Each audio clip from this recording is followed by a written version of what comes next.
কবরে যেই দিন আপনি একা, কেউ নাই, সেই দিন সন্তানরা কেঁদে কেঁদে কবরের পাশ থেকে বিদায় জানাই চলে গেল।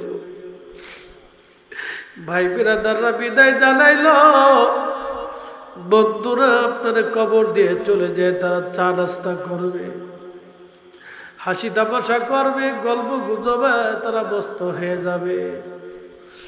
সন্তান 2-3 দিন কাঁদবে, স্ত্রী 2-1 মাস কাঁদবে, মা হয়তো সারা জীবন কাঁদতে থাকবে, বাবা হয়তো জীবনের শেষ সময় পর্যন্ত আপনার চিন্তায় কাঁদতে থাকবে। দুনিয়ার মানুষ আপনাকে একদিন ভুলে যাবে, কিন্তু নবীর কদমের গোলামি যদি করে যান, আল্লাহ নবী ডাক দেয় বলেন, উম্মত সবাই ভুললে আমি নবী ভুলবো না,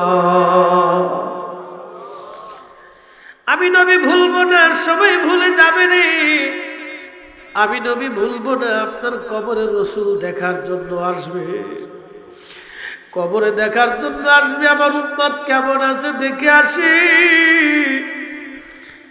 যদি রসুলের গোলামি করে যান, দুনিয়ার আখিরাত আপনার জন্য ধন্য হয়ে যাবে।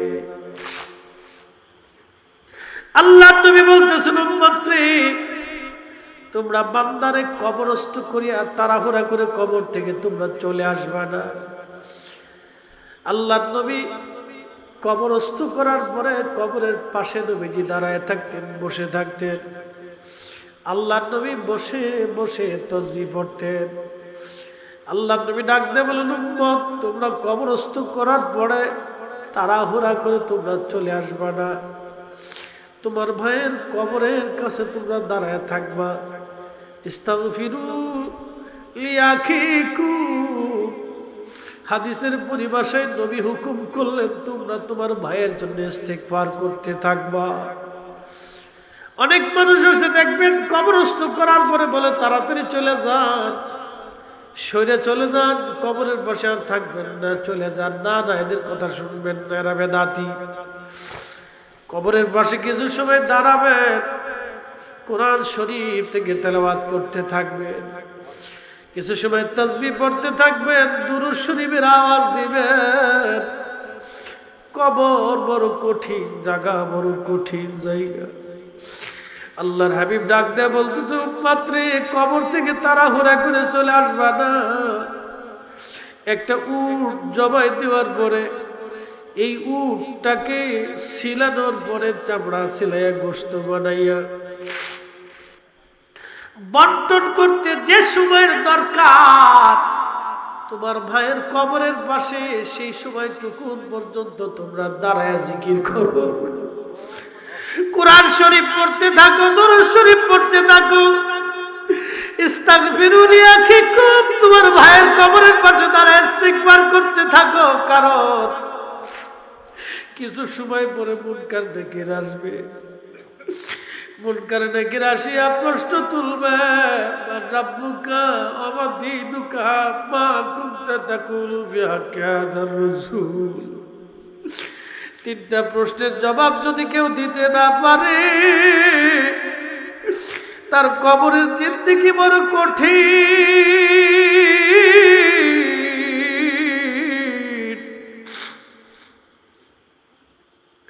তার আখিরাতের জিন্দেগি বড় কঠিন।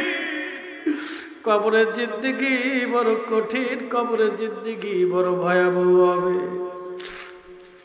এই জন্য আল্লাহ নবী বলেন, উম্মত রে, তোমরা তোমার ভাইয়ের কবরের পাশে দাঁড়ায় দাঁড়ায় তাসবিহ পড়ো, জিকির করো, কোরআন শরীফ পড়ো, দোয়া করো, যেন তোমার ভাইয়ের কবরের প্রশ্নের জবাব আল্লাহ সহজ বানায় দেয়।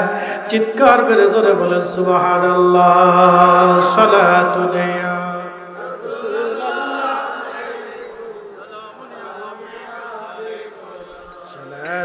يا رسول الله، سلام يا حبيب الله عليكم، اللهم صل على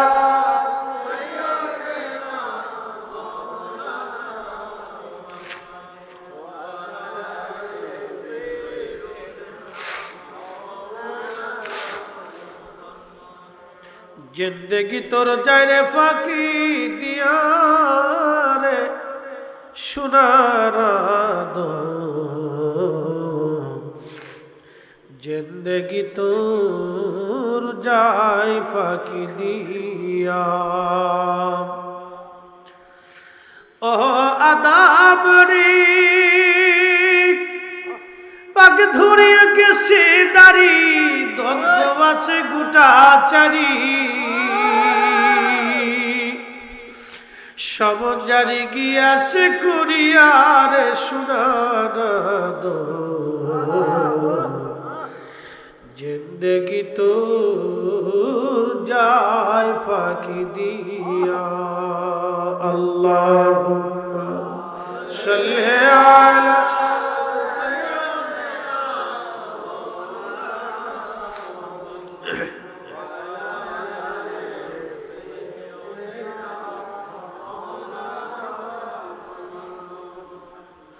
কবর বড় কঠিন জায়গা। আল্লাহ রাসূল বলেন কবরের পাশে দাঁড়াও। নাহাইতুকুম আন জিয়ারাতিল কুবুর, কবর জিয়ারত আগে আমি নিষেধ করতাম, ফাজুরুহা এখন আর নিষেধ করি না, তোমরা কবরের পাশে যাও, জিয়ারত করো, জিয়ারত করো, কবরের পাশে দাঁড়াও। কবরের পাশে দাঁড়াইলে তোমার দুইটা লাভ হবে, একটা আখিরাতের কথা মনে হবে, 2 নম্বর তোমার দিল পাথরের মতো যদি শক্ত হয়, কবরস্থানে কবরের পাশে দাঁড়াইলে মোমের মতো নরম হয়ে যাবে। একবার জোরে বলা যাবে কি সুবহানাল্লাহ। এই জন্য কবরের পাশে যাবেন, বাবা মার কবরের পাশে দাঁড়াবেন, পূর্বপুরুষের কবরের পাশে দাঁড়াবেন। যদি পারেন রাত্রিবেলা আসবেন, রাতে রাতে ভূতে ধরবে না, প্রয়োজনে ভূতরে আপনি ধরে বাড়ি নিয়ে আসবেন। কি পারবেন না? কি কোন ভূতরে ডরান আপনারা? ভূতরে ধরে বাড়ি নিয়ে আসবেন, ভূতের ডরে যাবেন না, ভয় নাই। কবরের পাশে যাবেন রাত্রে। আল্লাহ রসুলের আদত ছিল, যদি কোনোদিন মদিনাতে যান দেখবেন আল্লাহর হাবিব যেখানে ঘুমায় রওজা শরীফ, এখানেই ছিল নবীজির হুজরা মুবারক।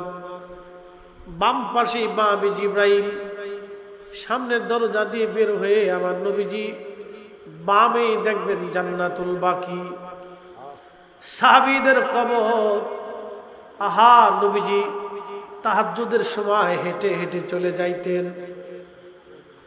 আম্মাজান আয়েশা বলেন, আমি বিছানাতে হাত দিয়ে দেখি নবী নাই। চিন্তা করলাম রাসূল বুঝি অন্য কোন বিবির ঘরে গেলেন কিনা। কারণ মেয়েদের আদত, মেয়েদের একটা অভ্যাস আছে, কারো স্ত্রী যদি 2 জন হয় তাহলে এক স্ত্রী সন্দেহ করে ওই বিবিরই মনে হয় টাকা পয়সা বেশি দেয়, আর ওইজন সন্দেহ করে এরে বুঝি পয়সা করি কাপড় চোপড় বেশি দেয়। দেখবেন এই কারণে ঘরের মধ্যে আর সুখ পাওয়া যায় না। এই জন্য কবি লিখছেন, সুখ নাহি রে সুখ পরাণের পাখি, নতুন করে বিয়ে করে চট্টগ্রাম থাকি, আমার সুখ নাই রে। বুঝছে? 2 বউ যার আছে তার কপালে আর কোনো সুখ বাংলাদেশে অন্তত নাই, সৌদি আরবে আছে কিনা জানি না। তো সৌদি আরবের একটা গল্প আমাদের আল্লামা সাহেব মারহুম শহীদ নুরুল ইসলাম ফারুকি সাহেব রহিমাহুল্লাহ, তিনি একটা গল্প বলছিলেন। আল্লাহ ওনার জান্নাতের আলামা কান্দি মাফ করে দিক আল্লাহ। এই মানুষের সুন্নি জামাতের ঐক্যের জন্য বেচারা সারা জীবন চেষ্টা করছে। আজকে কিন্তু সবাই ঐক্য হয়ে গেছে। আজকে কিন্তু সবাই কি হয়েছে? সবাই ঐক্য হয়ে গেছে। আপনি জানেন না, বাংলাদেশের কোনো ফিল্ম সেখানে আর অনৈক্য নাই, তলে তলে সব ঐক্য হয়ে গেছে। মারহাবা কর। মনস্তাত্ত্বিক ভাবে সবাই কি হয়ে গেছে? এক হয়ে গেছে। এখন আর কেউ ভিন্ন নাই। কিন্তু এই বেচারা সারা জীবন চিল্লাই পাল্লাই গেল, কিন্তু স্বপ্ন দেখে বাস্তব দেখে যেতে পারল না। যাই হোক, আল্লাহ ওনার আখিরাতের মর্যাদা বাড়ায়, দোয়া করি। উনি একদিন গল্প করতেছে এক ওয়াজে, তখন উনি সৌদি আরবে চাকরি করেন। এক বাঙালি আর এক সৌদি আরব 2 জনে ফিটাফিটি করতেছে। মারামারি করতেছে। তো বাঙালিরা তো খালি হাতে মারামারি করতে পারে না, বাঙালিদের অভ্যাস। এরা খালি হাতে ফিটিফিটি করতে পারে, এরা কিছু না কিছু না পেলে পায়ের জুতাটা হলে পারে। দেখলেন না মসজিদের ভিতরে কেমন গুতাগুতি চলতেছে, উরে বাপরে। বাইতুল মুকাররম মসজিদ, আল্লাহর ঘর, জুতা দিয়ে, তারপরে যে জুতা রাখার যে বাক্স, হেতা দিয়ে যে যারে মারতেছে হেরে মারতেছে। এই যে মসজিদ, ওরা মনেই নাই। ছি ছি ছি, কতটা নিকৃষ্ট, ভুলেই গেছে যেটা আল্লাহর ঘর মসজিদ। এগুলো কিয়ামতের আলামত, কিয়ামতের আলামত। মতানৈক্য হতে পারে, তার জন্য কি মসজিদে মারামারি করবে না? এটা কথা হইল না। মনোযোগ দিয়ে হযরতে ফারুকী সাহেব বলতেছেন যে বাঙালি আর সৌদিয়ান দুইজনে ফিডেফিডি করতেছে। তো বাঙালি কিছু না পাইয়া পায়ের জুতা খুলে ফিডাইতেছে। যখন বাঙালি পায়ের জুতা খুলে ফিডে, তখন সৌদিয়ান দাঁড়ায় দাঁড়ায় হাসে, ওন আর মারে না, ওন খালি হাসে। ফারুকী সাহেব দৌড়ে যায় সারাইতেছে, সৌদিয়ানরে আরবিয়ানরে জিগায়, এই আরবিয়ানরে জিগে, তুই তোরে যে জুতা দিয়ে ফিডায় তুই হাসস কে? হাসবো না, ও তো কাপুরুষ। বলে কে লেগে কাপুরুষ? কয় শোন, আমার বউ আছে অনেকগুলো, মাঝে মধ্যে আমার বউরা আমার জুতা দিয়ে ফিডায়। তো ও বাঙালি, ও জুতা দিয়ে ফিটাইতেছে, ও তো মহিলা, ও বুঝতেছে এটা তো বেডির মতো, বেডির আমার জুতা দিয়ে ফিডায়, তো ও যে জুতা দিয়ে ফিডায় ও তো কাপুরুষ, ও তো বেডি। বুঝতে পারছেন? যার বউ দুই তিনটা আছে এর সুখে নাই, বিরাট অসুখে রয়েছে, মানে দুনিয়াতে থাকেও অসুস্থ, এই বিরাট বড় ফেরার মধ্যে আছে।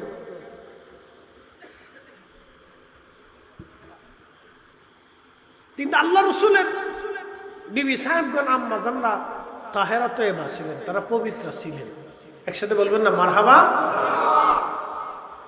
কিন্তু নারী সুলভ চিন্তা চেতনা, এটা আল্লাহ প্রদত্ত, ওনাদের আইব ধরা যাবে, এটা আমাদের জন্য শিক্ষা, এটা আল্লাহ প্রদত্ত, আইব ধরা যাবে। নারী সুলভ মানবীয় যে একটা গুণ আছে, এই গুণের অধিকারী ওনারা ছিলেন, এটা হতে পারে।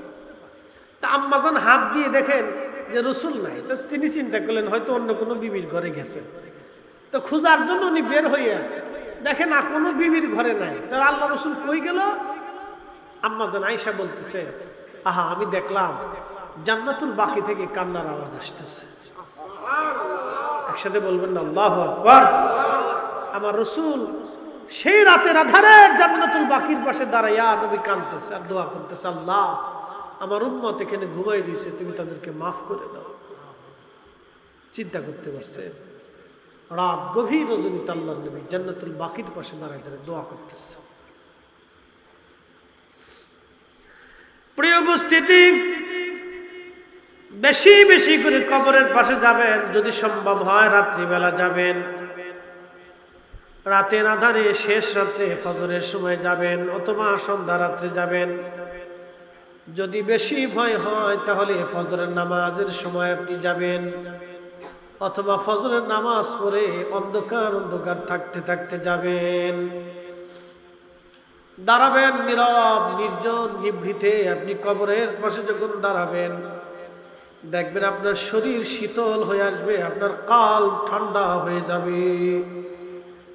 আল্লাহর কসম করে বলতেছি, আপনি স্তব্ধ হয়ে নীরব দাঁড়িয়ে থাকবেন, দাঁড়াইয়া চিন্তা করবেন এখানে আগামী বাসস্থান আমার জন্য আসবে। ঠিক ওই সময় আপনার শরীর ঠান্ডা হয়ে যাবে, ঠান্ডা হয়ে যাবে, শীতল হয়ে যাবে, আপনার কাল ঠান্ডা হয়ে যাবে। এই জন্য কবরের পাশে দাঁড়াবেন, জিয়ারত করতে যাবেন, মার কবরের পাশে দাঁড়াবেন। বলে হুজুর কবরের পাশে দাঁড়াইলে কি লাভ? বলে দিয়ে যাই, যখন আপনি সালাম দিবেন মায়ের কবরের পাশে দাঁড়ায়, আপনার মা সালামের জবাব দিবে। মা দেখে কিন্তু আপনি দেখেন না, রুহু দেখে, মা দেখে আর খুশি হয়ে বলে আমার করিম আমার জিয়ারতে আসছে। আল্লাহু আকবার, আমার করিম আমার জিয়ারতে আসছে। আমার করিম আমারে ভুলে নাই।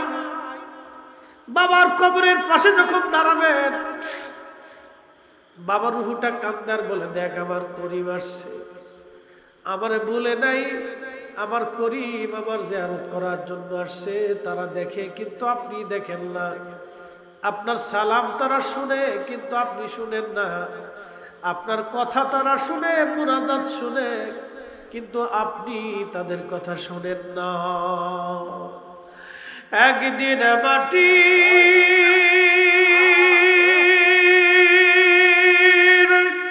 ভিতরে হবে ঘরে, মন আমার কেন বান্ধ দালান ঘর।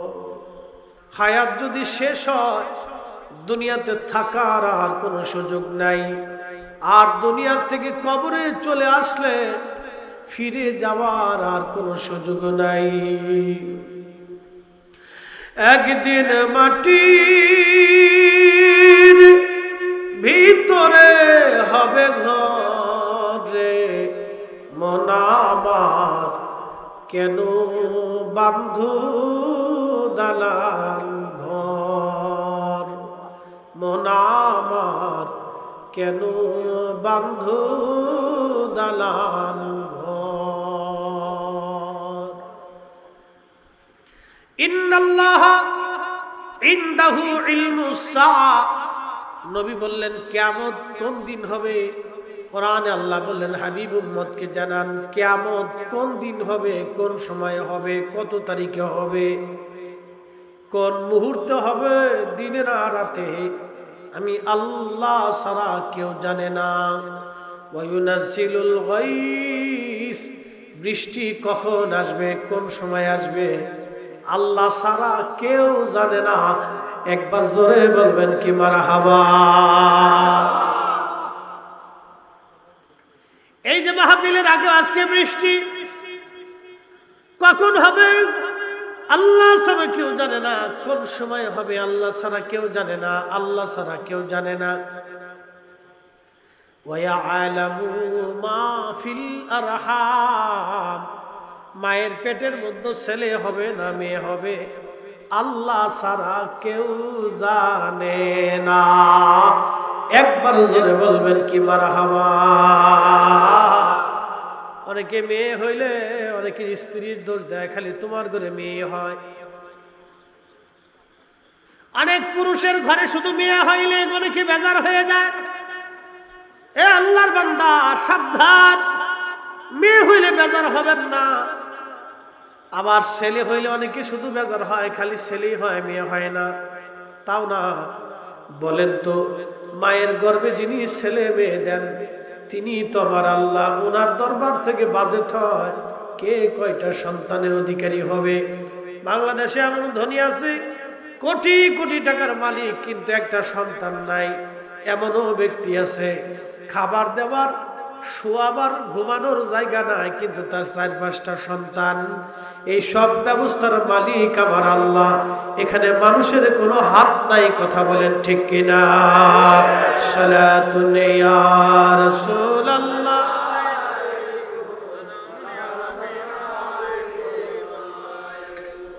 সালাতুন ইয়া রাসূলুল্লাহ।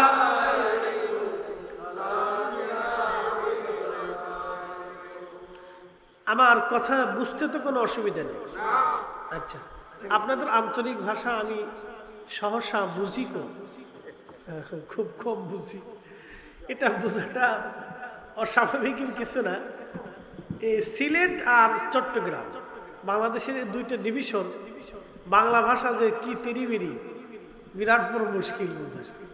যদিও প্রত্যেকের মায়ের ভাষাই সুন্দর, মায়ের ভাষা কি সুন্দর। আপনার আঞ্চলিক মার ভাষা এটা সুন্দর, এটা অসুন্দর বলার কিছু নেই, এটাও সুন্দর।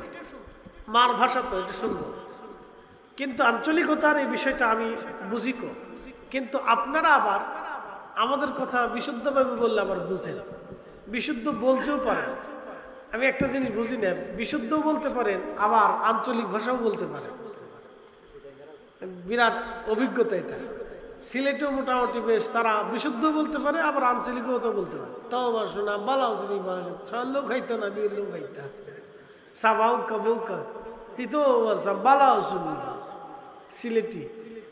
সিলেটের একটা ও আসে আল্লাহর হবিবে কইসন একবার সুবহানাল্লাহ খুকা আলহামদুলিল্লাহ খুকা আসমানত জমিনত ফাঁকা জায়গাগুলি নেখিত পুরা করিয়া দেয় খুকা সুবহানাল্লাহ। সিলেটিও আছে আল্লাহর হবিবে কইসন একবার সুবহানাল্লাহ খুকা আলহামদুলিল্লাহ খুকা আসমানত জমিনত ফাঁকা জায়গাগুলি নেখিত পুরা করিয়া দেয় খুকা সুবহানাল্লাহ। সিলেটি খুব মজা, মানুষ খুব ভালো, আলেমদেরকে যথেষ্ট সম্মান করে, খুব ভদ্র, বেশিরভাগ লোক ভদ্র। চট্টগ্রামে যেমন আলেমদেরকে আপনারা তাজিম করেন এরকম আর কি। একটা দিক খুব ভালো লাগে, সিলেটও সুন্নি বেশি, চট্টগ্রামও সুন্নি বেশি। মারহাবা বললেন না আপনারা? বাংলাদেশের ভাষার চেঞ্জ, কিন্তু সুন্নি বেশি, শতকরা 90%। একসাথে বলবেন না মারহাবা? শতকরা 90%।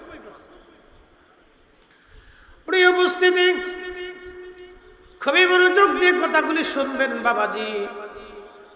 আমি কোরআন শরীফ থেকে বলছিলাম, আল্লাহ বলেন ওয়ায়ালামু মা ফিল আরহাম, মায়ের পেটে ছেলে নামে আল্লাহ ছাড়া কেউ জানে না। কিন্তু একটা কথা মনে রাখবেন, আল্লাহর নবী ফাতেমা রাদিয়াল্লাহু আনহার ব্যাপারে বলে দিয়েছিলেন, তালিদ ফাতিমাতু ইনশাআল্লাহু গুলামান জাকিয়া, আমার ফাতেমার গর্ভে অচিরেই একটা সন্তান আসবে, তিনি ইমাম হুসাইন রাদিয়াল্লাহু আনহু। একবার জোরে বলবেন কি মারহাবা।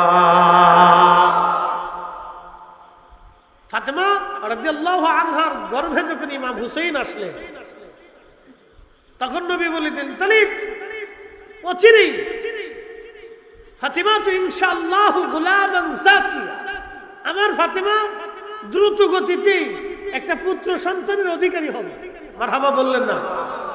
অথচ কোরআন বলতেছে ওয়ায়ালামু মা ফিল আরহাম, মায়ের পেটে ছেলে না মেয়ে আল্লাহ ছাড়া বিচারে না। কিন্তু আমার রাসূলকে আল্লাহ রাব্বুল আলামিন ইলম দান করেছিলেন, এই প্রজ্ঞা আল্লাহ তার রাসূলকে দিয়েছিলেন। আল্লাহর হাবিবের সাথে আল্লাহর একটা হট কানেকশন ছিল। কি কথা কর না কেন, ঠিক কিনা? একটা সরাসরি কানেকশন ছিল। ওহী 7 পদ্ধতিতে আসছে, তার এক পদ্ধতি হলো সরাসরি আল্লাহ রাসূল করিমের কালব মুবারক ওহী ঢেলে দিতে। একসাথে বলবেন না মারহাবা? কি মুবারকে? কালব মুবারকে আল্লাহ সরাসরি ঢেলে দিতে, এটা একটা পদ্ধতি।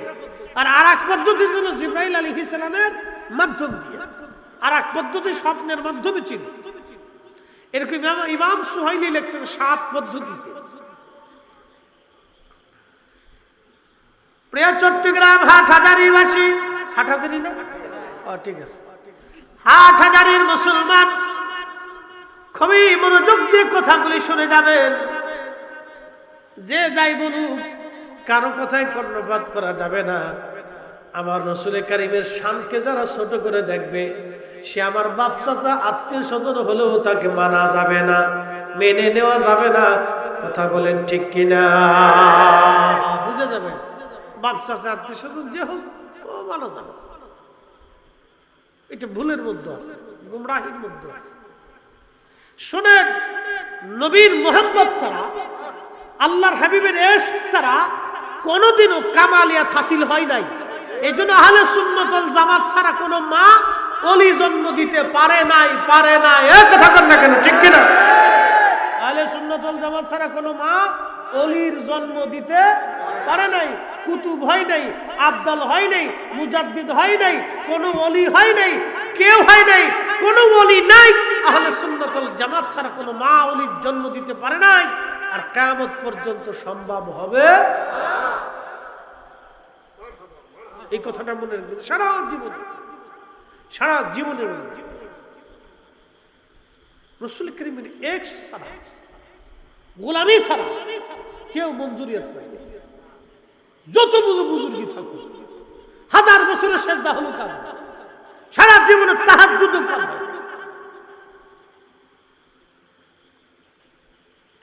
প্রিয় হাটহাজারীর মুসলমান, পরবর্তী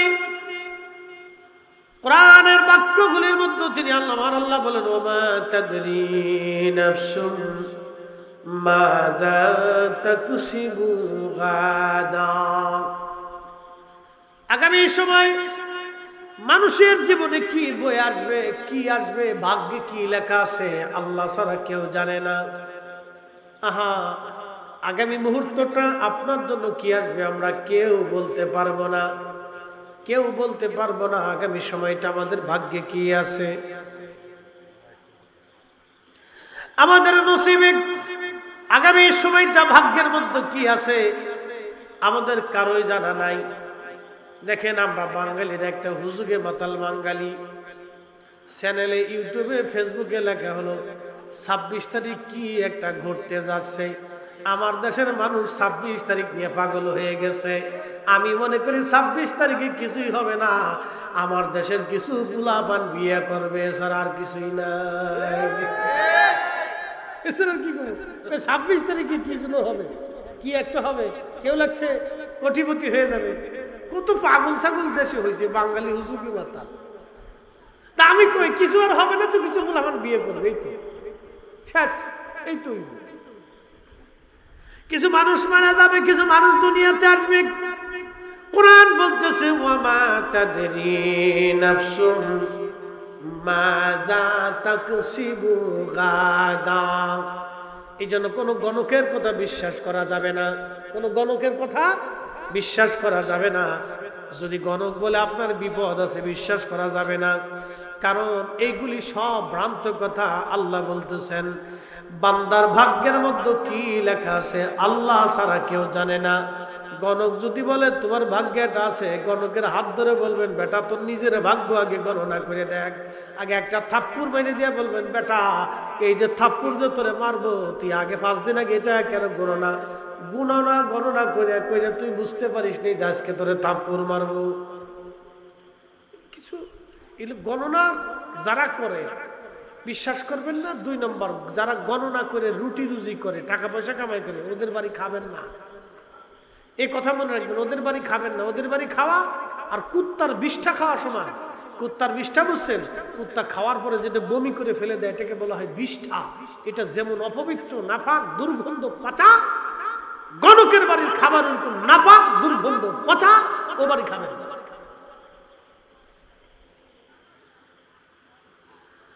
গণকের কথা বিশ্বাস করবেন না। 26 তারিখ কি হবে এটা আমাদের হাতের মধ্যে নাই, এটা আমার রবের হাতে। আল্লাহ রাব্বুল আলামিন আরশে মুআল্লা সৃষ্টি করলেন। আরশে মুআল্লা সৃষ্টি করার পরে আল্লাহ কুরসি সৃষ্টি করলেন। কুরসি সৃষ্টি করার পরে আমার আল্লাহ লৌহ কলম সৃষ্টি করলেন। কলমকে বলেন কলম তুমি লেখো। কলম ডাক দিয়ে বলে ইয়া রাব্বি কি লিখবো? আল্লাহ বলেন উকতুব মাকাদিরাল খালক, তুমি সৃষ্টির তকদির লিখতে থাকো। একটা বিড়ালের ভাগ্যে কি হবে আল্লাহ ছাড়া কেউ জানে না। একটা কুকুরের ভাগ্যে কি আছে আল্লাহ ছাড়া কেউ জানে না। আপনার বাড়ির গরু কি পরিমাণে দুধ দিবে আল্লাহ ছাড়া কেউ জানে না। আগামী মুহূর্তটা আমাদের জন্য কি আসবে আমরা জানি না। আগামীর সকাল পৃথিবীর জন্য কি আসবে আমরা কেউ জানি না। আগামীর সূর্যোদয় বাংলাদেশের জন্য কি হবে আমরা কেউ জানি না। এক সময় যারা ক্ষমতায় ছিল তারা হয়তো ভাবছিল আমরা ক্ষমতা পেয়ে গেছি। এখন যারা ক্ষমতা আসছে তারা চিন্তা করতেছে আমরা বিরাট কিছু হয়ে গেছি। আসলে ঘোড়ার ডিম কিছুই না। ক্ষমতা কারো চিরস্থায়ী না, এটা আজকে আছে কালকে নাই। কথা কোন ঠিক কিনা? আজকে আছে নাই, এগুলি নিয়ে ফাড়াফাড়ি কারাকারি গুতাগুতি লাফালাফি ভিডি যারা করে তারা বুকা। এটা বুঝে না যে ওটা আগামী দিন শেষ হয়ে যাবে। এটা আল্লাহ কর্তৃক ফয়সালা, এটা শেষ হবেই। 3000 বছরের রোম সাম্রাজ্য, পার্সিয়ান সাম্রাজ্য শেষ হয়ে গেছে। 7-8 হাজার বছরের রোমান সাম্রাজ্য শেষ হয়ে গেছে। 600 বছরের উসমানী সাম্রাজ্য শেষ হয়েছে। আব্বাসীয়, উমাইয়া, ফাতেমীয়, কত পৃথিবীর সাম্রাজ্য শেষ হলো। চেঙ্গিস খানের মতো এত প্রতাপশালী বাচ্চা 2 কোটি মানুষের জীবন কেড়ে নিয়ে নিল। হাজার হাজার নারী ধর্ষণ করলো, আজকে তার কবর পৃথিবীতে খুঁজে পাওয়া যায় না, তার সাম্রাজ্য নিশ্চিহ্ন হয়েছে।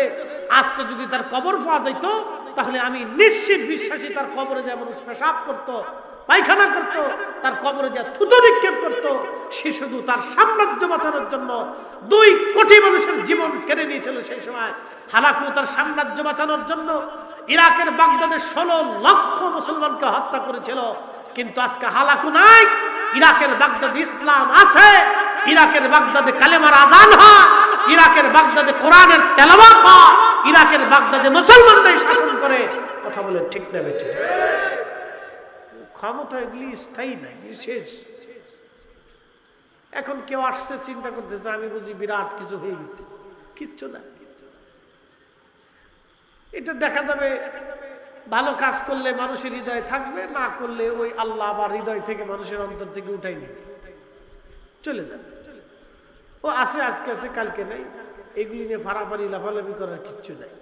এই জন্য ক্ষমতা যদি কারো আসে, মানুষের সাথে সুন্দর আচরণ করবেন, মহাব্বতের সম্পর্ক রাখবেন, গরিবের পাশে দাঁড়াবেন, মজলুমের পাশে দাঁড়াবেন,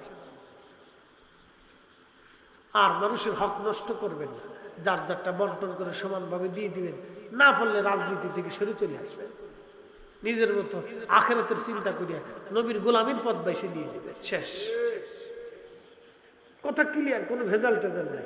এক চেয়ারম্যান মহোদয় আমাকে এসে বলল, হুজুর আমার জন্য একটু দোয়া করেন। গত বছর নির্বাচনে গত টানে 2 কোটি টাকা খরচা করছিলাম, এই বছরে হইতে পারি নাই, এই বছর আবার আসছি, দোয়া করে দেন যাতে চেয়ারম্যান হইতে পারি।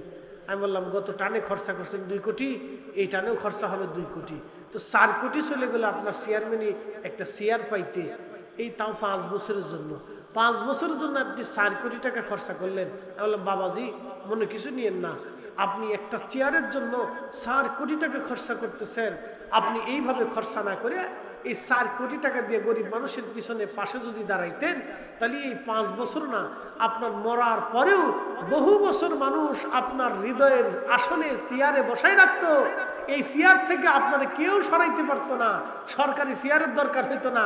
মানুষের হৃদয়ের চেয়ার হচ্ছে সবচেয়ে বড় চেয়ার। কথা ঠিক কিনা? কিন্তু অনেকে বুঝে না, অনেকে বুঝে না। খেয়ে কারে সত্য কথা বুঝাবে? বুঝে না, নেশা। প্রিয় উপস্থিতি আমার, আল্লাহ রাব্বুল আলামিন কোরআন আরো বললেন, ওমা তাদরি নাফসুম বিআইয়ি আরদিন তামুত।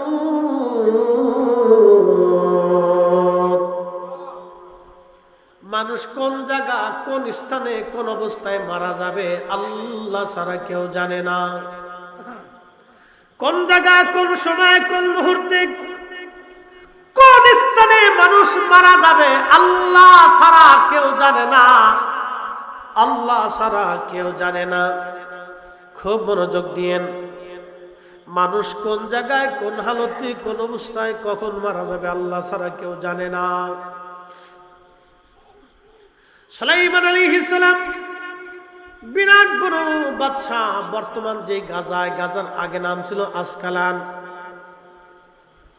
এই আসকালানের বর্তমান নাম হলো গাজা। এই বিরাট অঞ্চল দিয়েছিল সুলাইমান আলাইহিস সালামের রাজধানী। বিরাট বড় প্রতাপশালী বাদশা। এক পাশে মানুষ মন্ত্রী থাকতো, আর এক পাশে জিন মন্ত্রী ছিল তার। সারা পৃথিবীর বাদশাহী আল্লাহ তাকে দিয়েছিলেন।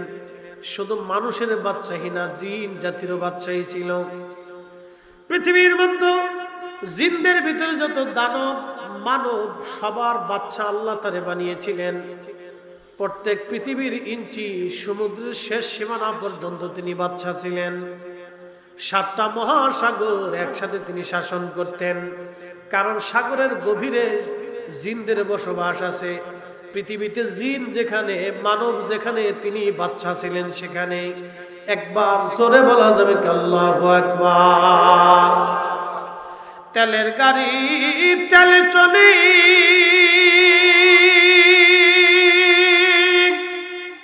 হাওয়ার গাড়ি হাওয়ায় উড়ে, বিনা তেলে চালায় গাড়ি নবী সুলাইমান। আমরা সেই মুসলমান, আমরা সেই মুসলমান। সালাতুন ইয়া রাসূলুল্লাহ আলাইকুম সালামুন ইয়া সালাতুন ইয়া রাসূলুল্লাহ আলাইকুম সালামুন ইয়া। হযরত সুলাইমান বিরাট বড় রাজদরবারে বসা। এমন সময় একটা যুবক তার রাজদরবারে বসা ছিল, সুদর্শন দেখতে। ইমাম আহমদ ইবনে হাম্বল কিতাবুজ জুহুদের মধ্যে তিনি লেখেন, ওই যুবক দেখে হযরত সুলাইমান আলাইহিস সালামের রাজদরবারে যুবক বসা। এমন সময় আজরাইল আলাইহিস সালাতু ওয়াস সালাম ওই রাজদরবারে প্রবেশ করার পরে ওই যুবকের চেহারার দিকে তাকায় আজরাইল তীক্ষ্ণ নজরে তাকায় রইছে। মানুষের বেশ ধরে আজরাইল আলাইহিস সালাম গেছেন।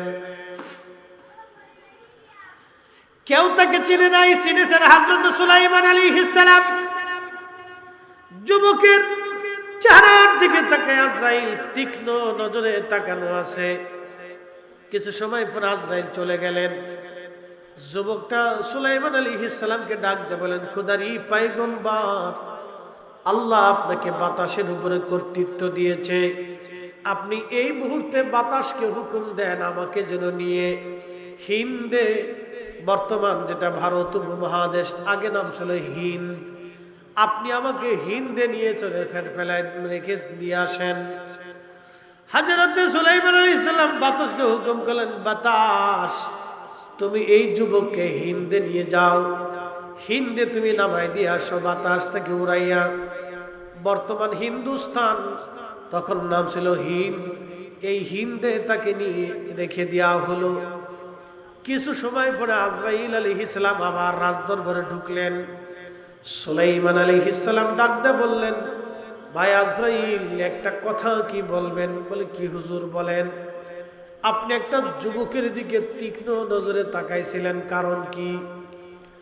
হযরত আজরাইল ডাক দিয়ে বললেন, মালাকুল মউত ডাক দিয়ে বলতেছে, আল্লাহর পয়গম্বর, আল্লাহর নবী, শোনেন, আপনার রাজদরবারে ঢোকার পরে যুবককে আমি দেখলাম, কিন্তু আমার ডায়েরির ভিতরে লেখা ছিল তার মৃত্যু হবে হিন্দে। তাও কিছু সময় পরে তার মৃত্যুর সময় একেবারে ঘনিয়ে গেছে, কিন্তু সে তখনও ফিলিস্তিনের রাজদরবারে, তখনও আপনার রাজদরবারে সে বসে আছে।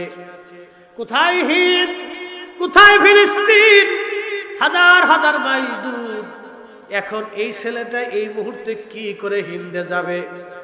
অথচ আল্লাহর ফয়সালা কখনো চেঞ্জ হবে না, হিন্দে তার জান কবজ হবে। আমি আজরাইল আশ্চর্য হয়ে তার চেহারার দিকে তাকাই রইলাম।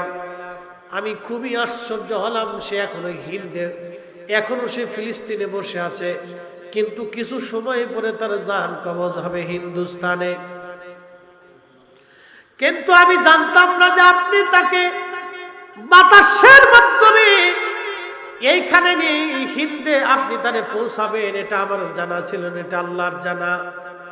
আল্লাহর ডায়েরিতে তকদিরের মধ্যে লেখা আছে, উক্তুব মাকাদিরাল খালক, তুমি বান্দার তকদির লেখো, সৃষ্টির তকদির তুমি লেখো। এই জন্য কোরআন বলল, আমা তাদরি নাফসুন বিআইয়ি আরদিন তামুত।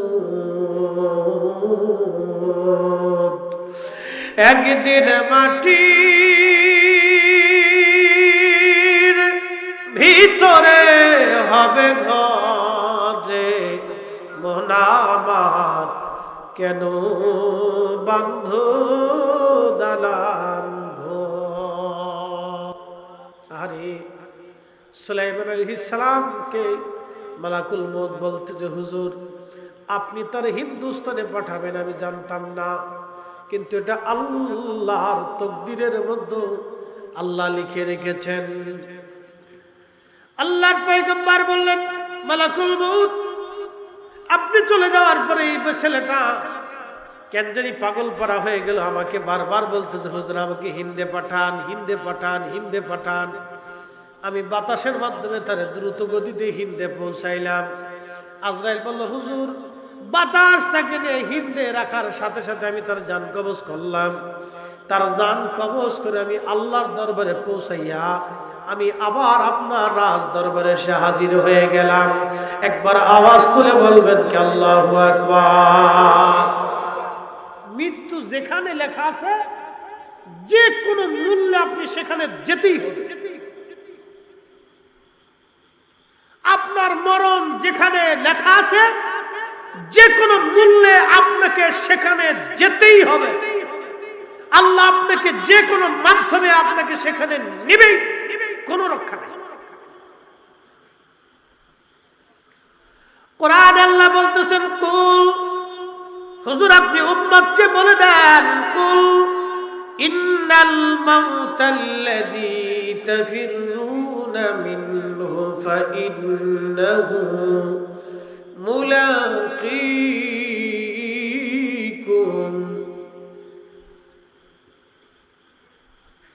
হুজুর আপনি বলে দেন, মানুষ মৃত্যু থেকে পালায়, মরণ থেকে বাঁচার জন্য সবাই চেষ্টা করে, কেউ মরতে চায় না। মরণ থেকে সবাই পালানোর চেষ্টা করে। অসুস্থ হলে বাংলাদেশের ডাক্তার যদি কাজ না হয় ইন্ডিয়ার ডাক্তার দেখানোর জন্য চলে যায়, তাতেও যদি না হয় সিঙ্গাপুরে চলে যায়, তাতেও যদি না হয় তাহলে আমেরিকা চলে যায়, লন্ডন চলে যায়, বড় বড় বিজ্ঞ বিজ্ঞ ডাক্তার দেখানোর জন্য। আচ্ছা বলেন তো, যারা বড় বড় চিকিৎসা বিজ্ঞানে নোবেল জয় করলো তারাও কি দুনিয়াতে বেঁচে আছে? তারা কি একসময় বেঁচে থাকবে না? তারাও মারা যাবে। পৃথিবীর সবচেয়ে বড় ডাক্তার যিনি ছিলেন তার নাম ইবনে সিনা, মুসলিম একজন ডাক্তার। শুনবেন তিনি অনেক বড় পরহেজগার ছিলেন। পুরুষ ডাক্তার রোগী আসলে উনি সরাসরি দেখতেন, কিন্তু কোনো মহিলা রোগী আসলে উনি সরাসরি কোনো নারীর চেহারা দেখতেন না, কোনো নারীর হাত ধরতেন না। উনি নারীকে পর্দার আড়ালে বসাইয়া সুতা ধরাই দিতেন, ওই মহিলার হাতে সুতা দিতেন, নিজে সুতা ধরতেন, সুতা টেনে টেনে টেনে টেনে ইবনে সিনা রোগ নির্ণয় করতেন। এত বড় চিকিৎসা বিজ্ঞানী হওয়ার পরেও তিনি বেঁচে থাকতে পারেন নাই। মৃত্যু থেকে পালানোর কোনো রাস্তা নাই। আল্লাহ বলতেছে, হাবিব উম্মতকে জানান, মরণ থেকে পালানোর চেষ্টা করে ফাইন্নাহু মুলাকীকুম। মরণ থেকে পালানোর কোনো রাস্তা নাই, মরণ থেকে পালানোর রাস্তা নাই। মালাকুল মউত তার সাথে মোলাকাত করবে, মালাকুল মউত তার জান হরণ করে নিয়ে আসবে। সে পালিয়ে থাকতে পারবে না, লুকিয়ে থাকতে পারবে না। জিন্দেগি তোর যাইরে ফাঁকি দিয়া রে সোনার জিন্দেগি তোর যায় ফাঁকি দিয়া। ও আদামরে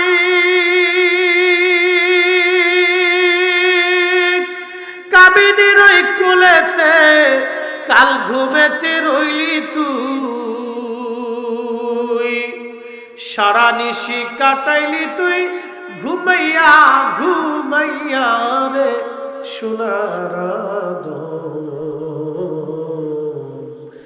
জিন্দেগি তোর যায় ফাঁকি দিয়া। সালাতুন ইয়া রাসূলুল্লাহ আলাইকুম, আসসালাতুন ইয়া রাসূলুল্লাহ।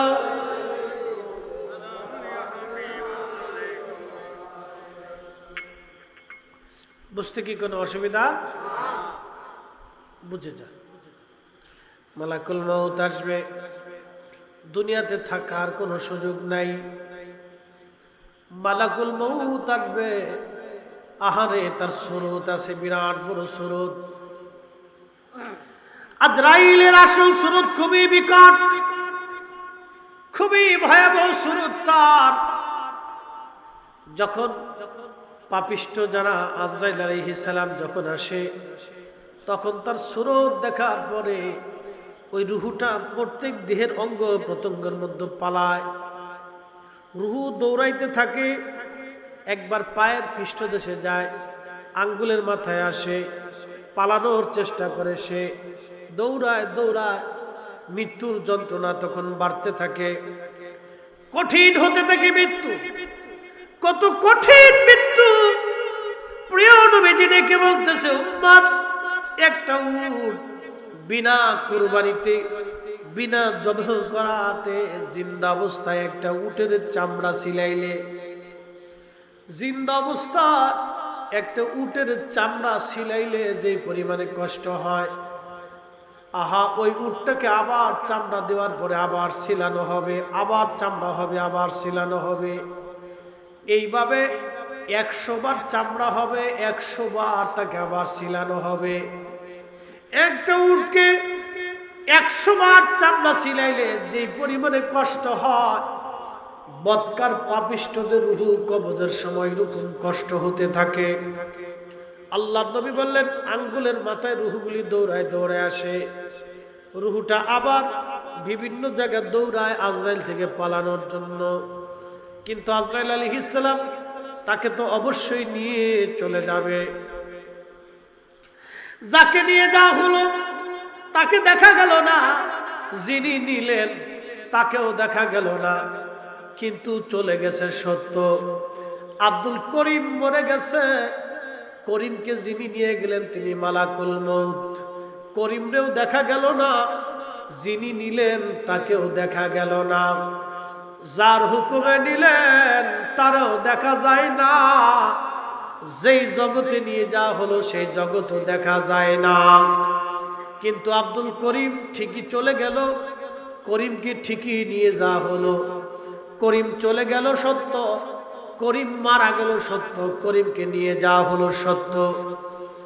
করিম মারা গেল, করিম চলে গেছে, করিমও সত্য, যিনি আজরাইল নিলেন তিনিও সত্য, যার হুকুমে নিয়ে যাওয়া হলো তিনিও সত্য, যেই জগতে নিয়ে যাওয়া হলো সেই জগৎ সত্য। আল্লাহর কোরআন বলতেছে, সুম্মা তুরাদ্দুনা ইলা আলিমিল গায়বি ওয়াশ শাহাদাত, অতঃপরে এমন একজন মালিকের কাছে তোমরা আসবা, যে মালিক আমি আল্লাহ। আমি আল্লাহ তোমার গোপনেরটাও জানি, তোমার প্রকাশ্যেরটাও আমি আল্লাহ রাব্বুল আলামিন জানি। তার মানে করিমরে যে নিয়ে যাওয়া হলো, করিম চলে গেল এটাও সত্য, যিনি নিলেন সেও সত্য, যাকে নিয়ে যাওয়া হলো তিনিও সত্য, যিনি নিলেন তিনিও সত্য, যার হুকুমে নিলেন তিনি মালিক, আলিমুল গায়ব, গায়েব জানলে ওয়ালা। একবার জোরে বলবেন কি মারহাবা। যিনি নিলেন আল্লাহ, যার হুকুমে নিলেন আল্লাহ, যিনি নিলেন মালাকুল মউত, যাকে নিলেন করিম, যেই জগতে নিয়ে যাওয়া হলো আলমে বারজাখ, কবরের জগৎ। এত সময় ছিলেন দুনিয়ার জগৎ, এখন চলে আসতেছে কবরের জগৎ। আল্লাহ রাসূল বললেন, একটা উটকে 100 বার চামড়া ছিলাইলে যে পরিমাণে যন্ত্রণা হয়, কাফির আর বেঈমানদের মৃত্যু এরকম ভয়াবহ কষ্ট হতে থাকে। আল্লাহ রাসূল বলেন, ইমানদার, তোমাদের জন্য একটা সুসংবাদ আছে। সুসংবাদ হলো, যখন নবীর গোলাম, আল্লাহর গোলাম যখন মারা যায়, তখন জিবরাইল আলাইহিস সালাম সুন্দর সুরত নিয়ে আজরাইল আসে। আজরাইলকে দেখলে, মালাকুল মউতকে দেখলে ডর হয় না। তখন মালাকুল মউত ডাক দেয়, ইয়া আইয়াতুহান নাফসুল মুতমাইন্না তুরজিই ইলা রাব্বিকি রাদিয়াতাম মারদিয়া ফাদখুলি ফি ইবাদি ওয়াদখুলি জান্নাতি।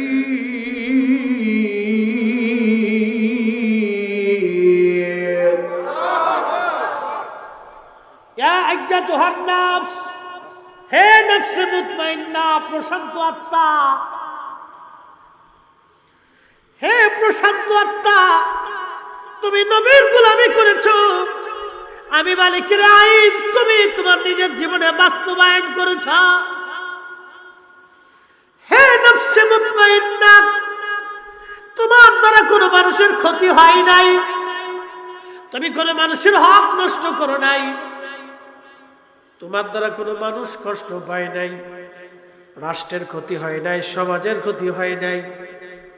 তুমি নবীর গোলামি করে আল্লাহর আইন মেনে মেনে তুমি চলে আসছো। হে নফসে মুতমাইন্না, প্রশান্ত আত্মা,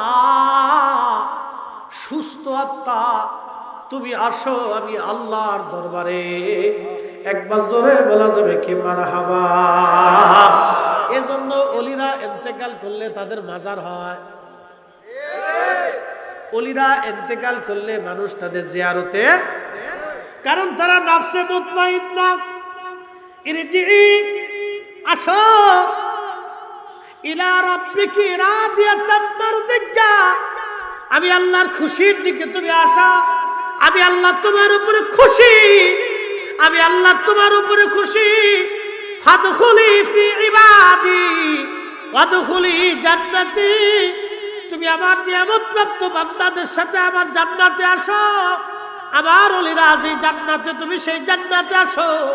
এই জন্য ওলিরার ইন্তেকালের পরে তাদের কবর জান্নাতের বাগান হয়ে যায়, রওজাতুম মিন রিয়াজিল জান্নাহ হয়। তাদের কবরকে আল্লাহ রওজা বানায় দেয়, রওজা বানায় দেয়। আরে আমার নবীর গোলামির জন্য যদি উম্মতের কবর রওজা হতে পারে, আর আমার দেশের বুকে হাত বেঁধে নামাজ পড়ে এক মুসলমান আছে, আল্লাহ মুনাফিক আছে, ওরা ওয়াজ করে কয় নবীর কবরকে কবর বলতে হবে, রওজা বলা হারাম। যারা রসুলের কবর মুবারক রওজা মুবারককে রওজা বলতে চায় না, রওজা মনে করে না, তারা মূলত আল্লাহর কোরআন মানে না। কি কথা কর না কেন, ঠিক কিনা?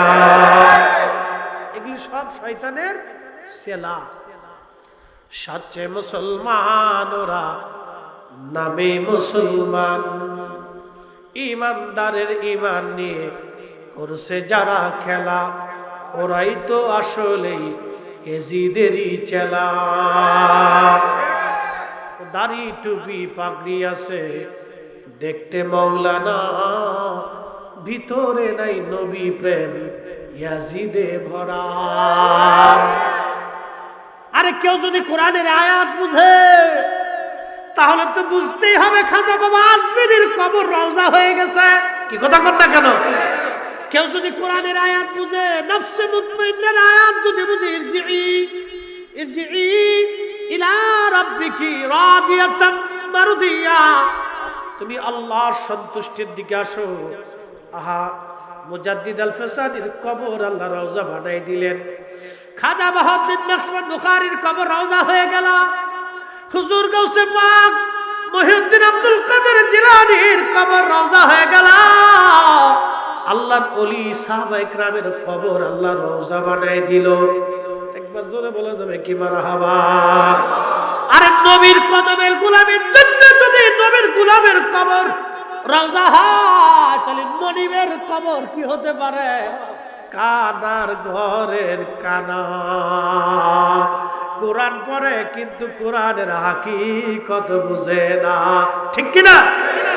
এই জন্য সুন্নি আহলে সুন্নাত ওয়াল জামাত ছাড়া কোনো মা ওলির জন্ম দিতে পারে।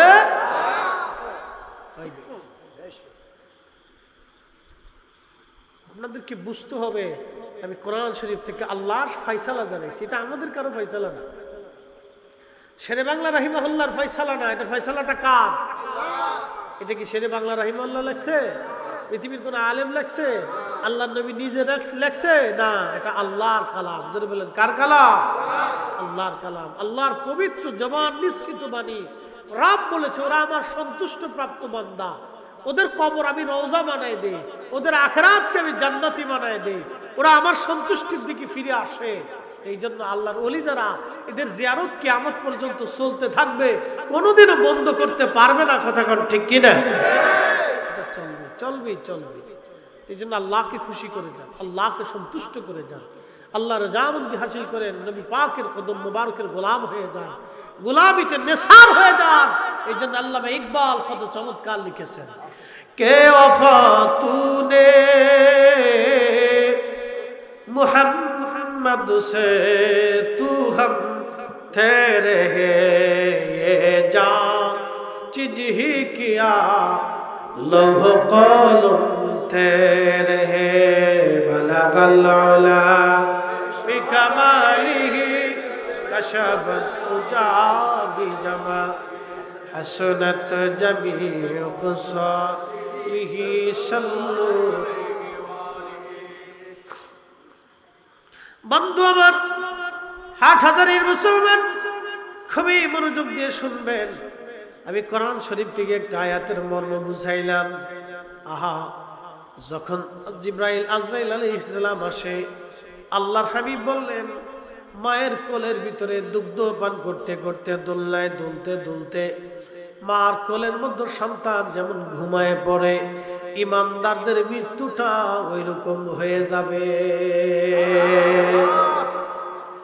আল্লাহর নবীকে দেখতে দেখতে তাদের মরণ এসে যাবে, আল্লাহর হাবিবের জিয়ারত তাদের নসিব হয়ে যাবে। সুবহানাল্লাহ বলা যাবে। প্রশ্ন রাখতে পারেন, ফরিদ হুজুর মরণের সময় কি নবী আসতে পারে? হ্যাঁ পারে। তার বাস্তব প্রমাণ হাদিসে কারিমা থেকে আপনাদেরকে শোনাই। ইমামে মাকাম শহীদে কারবালা সুলতানে কারবালা ইমাম হুসাইন রাদিয়াল্লাহু আনহু যখন কারবালার ময়দানে শহীদ হয়ে গেলেন, আসরের নামাজের পরে ঠিক এই সময় আব্দুল্লাহ ইবনে আব্বাস হেরেম শরীফে কাবা শরীফের সঙ্গে হেলান দিয়ে ঘুমিয়ে পড়লেন। বর্তমান যে বাইতুল্লাহ, এত মানুষ তো তখন ছিল না, তিনি কাবা শরীফের সঙ্গে হেলান দিয়ে ঘুমিয়ে পড়লেন।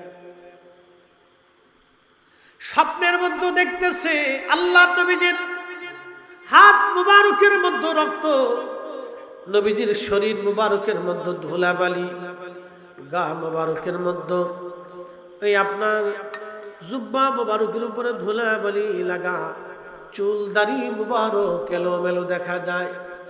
আল্লাহর হাবিব তিনি দৌড়াইয়া কাবা শরীফের দিকে আসতেছেন, আর চোখের পানি ফেলে ফেলে নবীজি কাঁদতেছিলেন।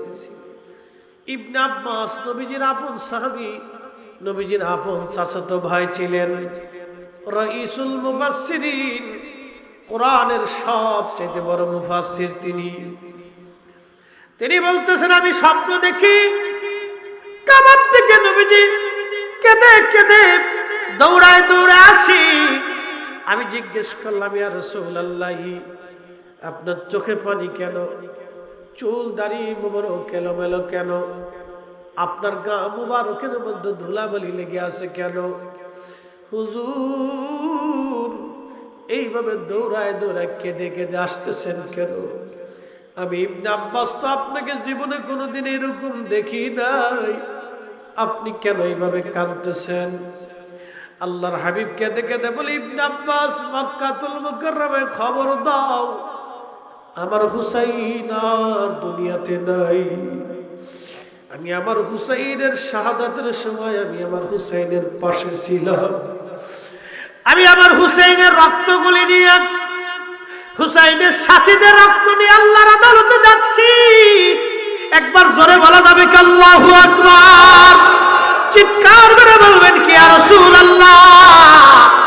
তাহলে আশিকের ইন্তেকালের সময় নবী আসে কি আসে না? হে সব গম্বদ ওয়ালে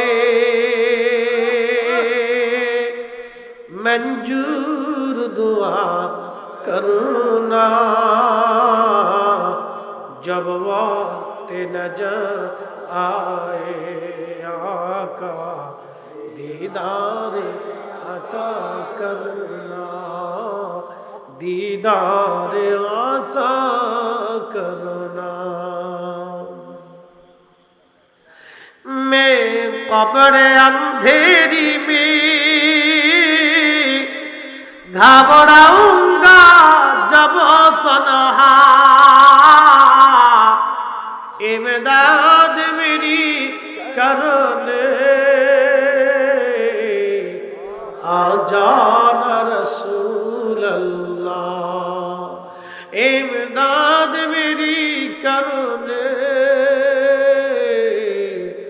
आ जान रसूल अल्लाह रोशन मेरी तुर्बत को लिल्लाह जरा करना जब वक्त नजर आए आका दीदार अता करना दीदार अता करना सलातु या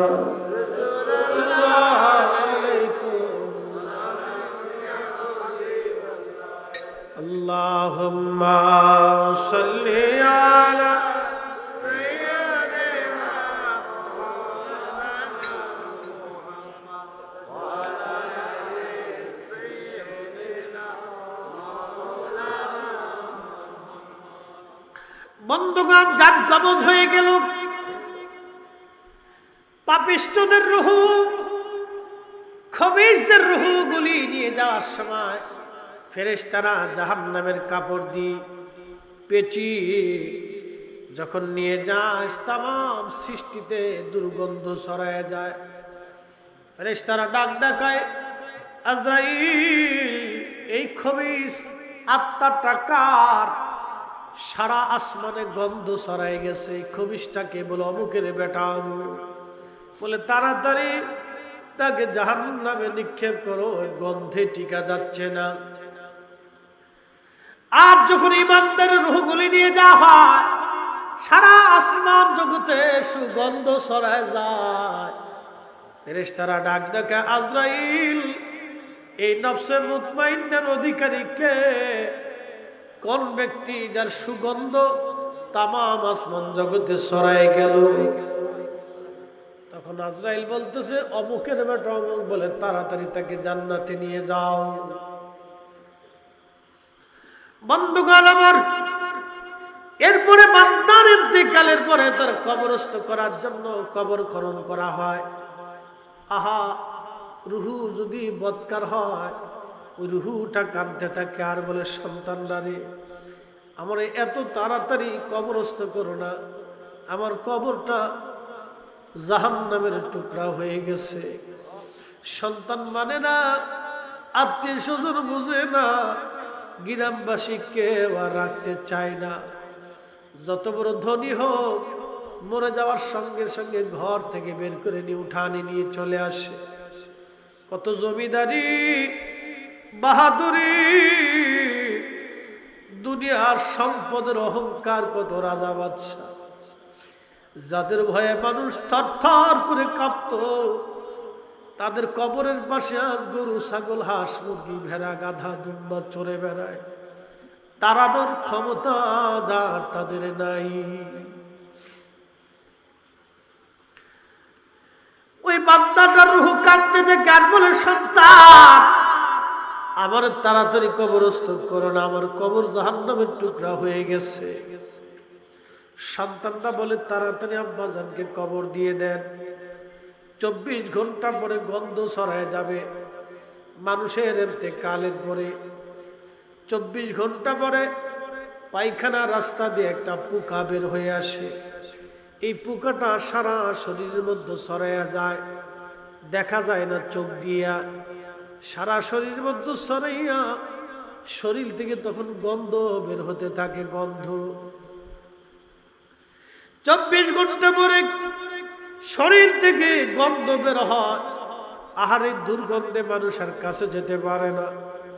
ছেলে মেয়ে, আত্মীয় স্বজন, গ্রামবাসী বলে, তাড়াতাড়ি কবর দাও, গন্ধ ছড়াইছে, কার কবর দুনিয়াতে রাখা যাবে না। সাদের বাড়ি,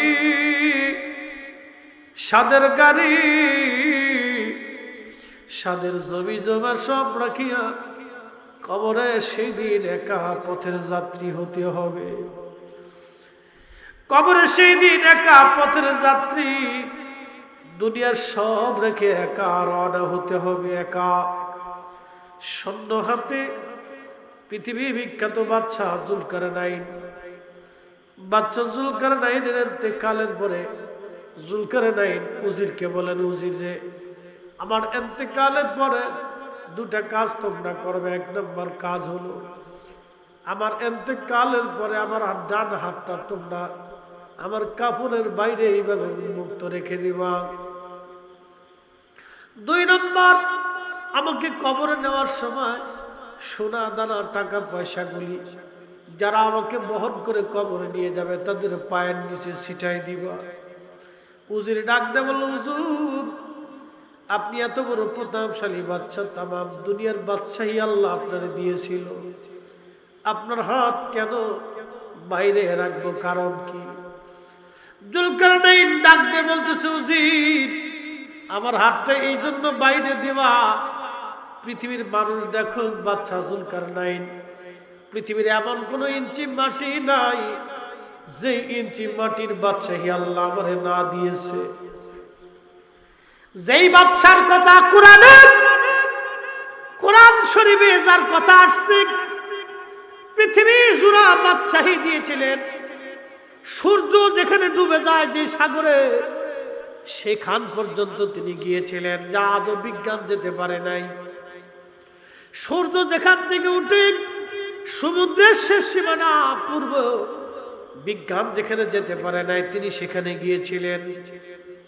এত বড় বাদশা শূন্য হাতে বলে, আমি তামাম পৃথিবী জয় করেছিলাম আমার এই হাতের তলোয়ারের জোরে। এই হাতের তলোয়ার চালনা দেখে কত মানুষ রাজ্য ছেড়ে পালিয়ে গেল। আমি জুলকারনাইন শূন্য হাতে কবরে চলে যাচ্ছি, দুনিয়ার মানুষ দেখুক। তামাম পৃথিবীর বাচ্চা হওয়ার জন্য আমি অনেক সম্পদের মালিক, আমার কবরস্থ করার জন্য আমার খাটিয়া যখন নিয়ে যাওয়া হবে লাশ, তাদের পায়ের নিচে সোনা দানা টাকা পয়সা হীরা মানি মুক্তা জহরত মিশাই দিবা।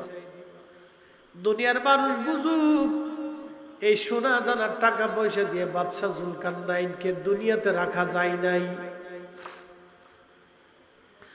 যদি সোনা দানা টাকা পয়সা দিয়ে মানুষকে দুনিয়াতে রাখা যাইতো, তাহলে জুলকারনাইন কবরে যাওয়া লাগতো না। মানুষ এটা বুঝুক, সোনা দানা টাকা পয়সা জুলকারনাইনের হায়াত দেয় নাই। আল্লাহ নবী বললেন, কবরে নিয়ে যাওয়া হয়, গোসল করানো হয়, তখন রুহটা কাঁদতে থাকে।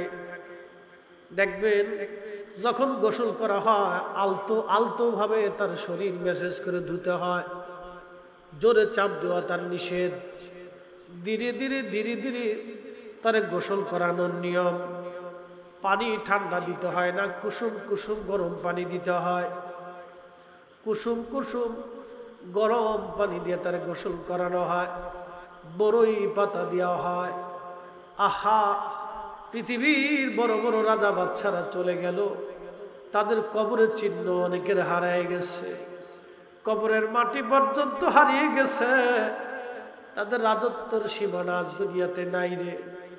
তাদের সম্পদের অহংকার আজকে দুনিয়ায় নাই, স্বর্ণ সামন্ত তাদের বাঁচায় রাখতে পারে নাই। মানুষ আমরা বেহুশ, সবাইকে আল্লাহর দরবারে চলে যেতে হবে।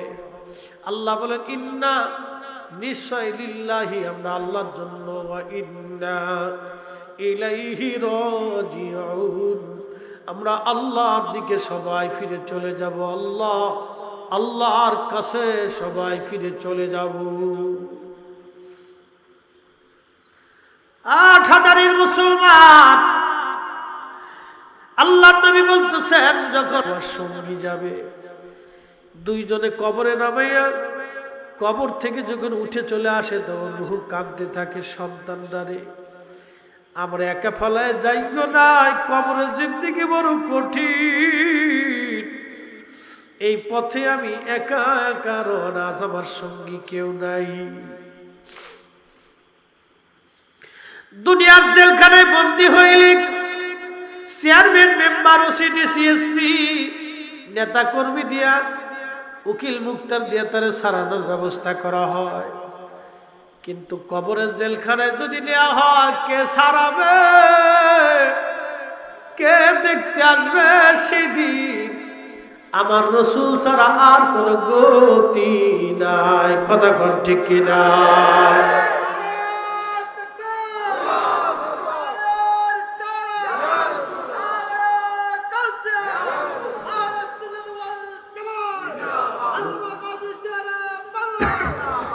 উপায় নাই রে, উপায় নাই রে, উপায় নাই। আমার পীর মুর্শিদ মাঝে মধ্যে গাইতেন, উপায় নাই রে, উপায় নাই রে, উপায় নাই। দয়াল নবীর কদম বিনে উপায় নাই। দয়াল নবীর চরণ বিনে উপায় নাই। কবরে যেই দিন আপনি একা, কেউ নাই, সেই দিন সন্তানরা কেঁদে কেঁদে কবরের পাশ থেকে বিদায় জানাই চলে গেল। ভাই বিরাদাররা বিদায় জানাইল, বন্ধুরা আপনারা কবর দিয়ে চলে যায়, তারা চা নাস্তা করবে, হাসি তামাশা করবে, গল্প গুজবে, তারা ব্যস্ত হয়ে যাবে। সন্তান 2-3 দিন কাঁদবে, স্ত্রী 2-1 মাস কাঁদবে, মা হয়তো সারা জীবন কাঁদতে থাকবে, বাবা হয়তো জীবনের শেষ সময় পর্যন্ত আপনার চিন্তায় কাঁদতে থাকবে। দুনিয়ার মানুষ আপনাকে একদিন ভুলে যাবে, কিন্তু নবীর কদমের গোলামি যদি করে যান, আল্লাহ নবী ডাক দেয় বলেন, উম্মত সবাই ভুললে আমি নবী ভুলবো না, আমি নবী ভুলবো না। সবাই ভুলে যাবে রে, আমি নবী ভুলবো না। আপনার কবরে রসুল দেখার জন্য আসবে, কবরে দেখার জন্য আসবে। আমার উম্মত কেমন আছে দেখে আসি। যদি রসুলের গোলামি করে যান, দুনিয়ার আখিরাত আপনার জন্য ধন্য হয়ে যাবে। আল্লাহ নবী বলতেছেন, উম্মত রে, তোমরা বান্দারে কবরস্থ করিয়া তাড়াহুড়া করে কবর থেকে তোমরা চলে আসবা না। আল্লাহ নবী কবরস্থ করার পরে কবরের পাশে নবীজি দাঁড়ায় থাকতেন, বসে থাকতেন। আল্লাহ নবী বসে বসে তাসবিহ পড়তেন। আল্লাহ নবী ডাক দিয়ে বলেন, উম্মত তোমরা কবরস্থ করার পরে তাড়াহুড়া করে তোমরা চলে আসবা না, তোমার ভাইয়ের কবরের কাছে তোমরা দাঁড়ায় থাকবা। ইস্তাগফিরু লিআখিকুম, হাদিসের পরিভাষায় নবী হুকুম করলেন, তোমরা তোমার ভাইয়ের জন্য ইস্তেগফার করতে থাকবা। অনেক মানুষ আছে দেখবেন কবরস্থ করার পরে বলে তাড়াতাড়ি চলে যান, সরে চলে যান, কবরের পাশে আর থাকবেন না, চলে যান। না না, এদের কথা শুনবেন না, এরা বেদাতি।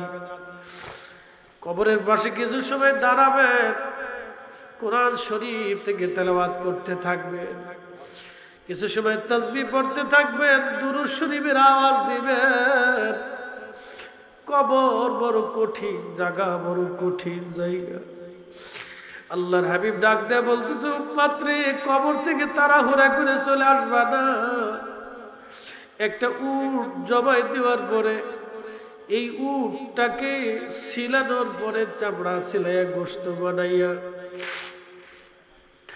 বন্টন করতে যে সময়ের দরকার, তোমার ভাইয়ের কবরের পাশে সেই সময়টুকু পর্যন্ত তোমরা দাঁড়ায় জিকির করো, কোরআন শরীফ পড়তে থাকো, দুরূদ শরীফ পড়তে থাকো। ইস্তাগফিরু লিআখিকুম, তোমার ভাইয়ের কবরের পাশে দাঁড়ায় ইস্তিগফার করতে থাকো। কারণ কিছু সময় পরে মুনকার নাকির আসবে, মুনকার নাকির আসিয়া প্রশ্ন তুলবে, মান রাব্বুকা ওয়া দীনুকা মা কুনতা তাকুলু ফি হাক্কি হাযার রাসূল। তিনটা প্রশ্নের জবাব যদি কেউ দিতে না পারে তার কবরের জিন্দেগি বড় কঠিন,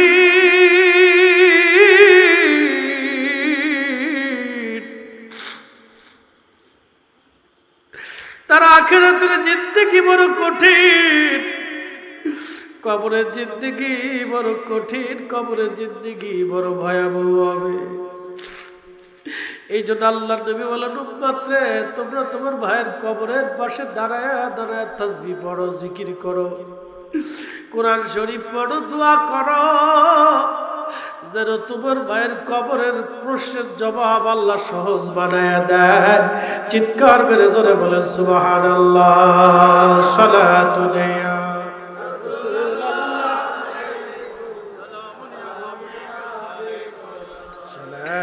يا رسول الله سلام يا حبيب الله عليكم اللهم صل على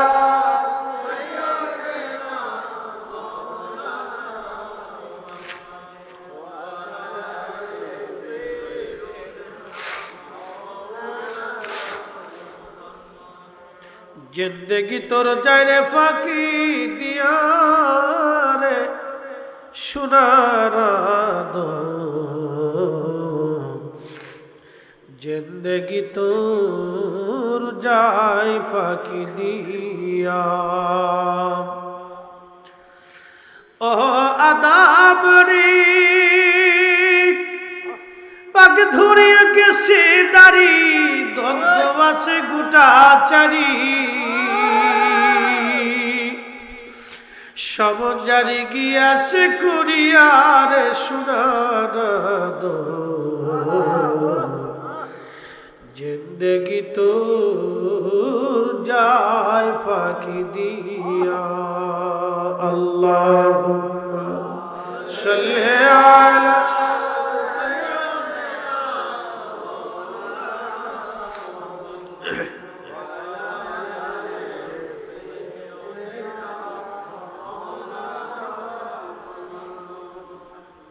কবর বড় কঠিন জায়গা।